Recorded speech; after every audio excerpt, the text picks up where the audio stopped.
ఇది వెలుగు పత్రికలు వచ్చింది వార్త చూడండి. ఒంటికి రెంటికి బయటకే రాష్ట్రంలోని 25% బడుల్లో ఇదే స్థితి. 5.4% బడుల్లో టాయిలెట్స్ లేవు. 19% బడుల్లో పాడుపడ్డాయి. 27% బాలికలకు టాయిలెట్ సౌలత్ లేదు. ప్రభుత్వ ప్రైవేట్ స్కూళ్ల పరిస్థితిపై అసర్ నివేదికలో వెల్లడి అంటూ వనపర్తి జిల్లా రేవల్లిలోని గర్ల్స్ హై స్కూల్లో మరుగుదొడ్లు లేక బయటకు వెళ్తున్న బాలికలు అంటూ మనము 2025 ఉన్నాం తెలుసా. సిగ్గుపడాలి, ఈ పరిస్థితికి సిగ్గుపడాలి. ఇది మన ప్రభుత్వ విద్య. ప్రభుత్వ వైద్యం గురించి చాలా ఉంది అది మాట్లాడాలంటే, కానీ ప్రభుత్వ విద్య చూడరు ఒకసారి. రాష్ట్రంలోని 25% బడులల్లా ఇదే పరిస్థితి నడుస్తూ ఉందంటే అసలు ప్రభుత్వ అధికారులు ఏ గుడ్డిగారిది పనులు తోముతూ ఉన్నారు, ఆయా ఎమ్మెల్యేలు ఏం చేస్తూ ఉన్నారు, అసలు ప్రభుత్వం ఏం చేస్తూ ఉన్నది?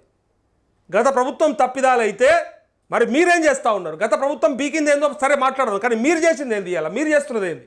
ఇక్కడ చూడండి, 19% బడులలో పాడుపడ్డాయి అంటే ఒక 25 + 19 ఇక్కడ చూడండి, ఆల్మోస్ట్ ఒక 40% వరకు అంతో ఇంతో 40-45% వరకు గతంలో ఉండే. గత ప్రభుత్వం తప్పే 100% తప్పే. మిగిలిన 50% కూడా అప్పుడే పూర్తి చేయాల్సి ఉండే. 10 ఏళ్ళల్లో సరే ఇవాళ పుట్టినరోజు సందర్భంగా నేను ఏం అనదలుచుకోలేదు. నేను రేవంత్ రెడ్డిని కూడా మనకి ఇట్లనే అనలేదు ఆయన పుట్టినరోజు నాడు. అందుకే ఇలా కేసీఆర్ పుట్టినరోజు కాబట్టి నేను ఏమంటలేను. కానీ ఇక్కడ ఏమంటున్నా, ఇప్పుడున్నటువంటి ప్రభుత్వం ఏం చేస్తుందా? ఈ పిల్లలు మన పిల్లలు కాదా?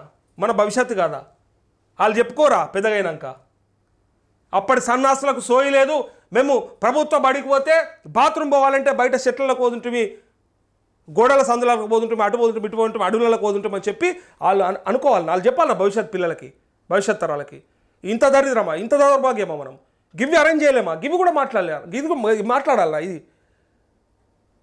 ఏం బడి, ఏం చేస్తూ ఉన్నాం, ఏం విద్య ఇస్తున్నాం?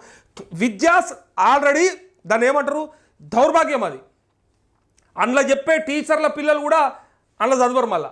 ఎందుకంటే వాళ్ళ చదువుల మీద వాళ్ళకి నమ్మకం ఉండదు. వాళ్ళ పిల్లలను చదివారు, తీసుకుపోయి కార్పొరేట్లు వేస్తారు లక్షల రూపాయల ఫీజులు కట్టి.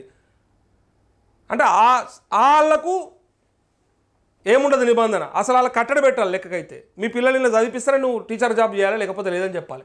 అప్పుడైతే వాళ్ళు దాన్ని సరి చేయగలుగుతారు, కరెక్ట్గా చేయగలుగుతారు.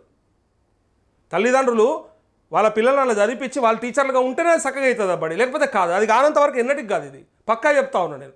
అలా ఆ దొంగలు అట్లా అందరిని అంటలేను, ఉన్నోళ్ళని అంటా ఉన్నా, చేసేటోళ్ళని అంటలేదు.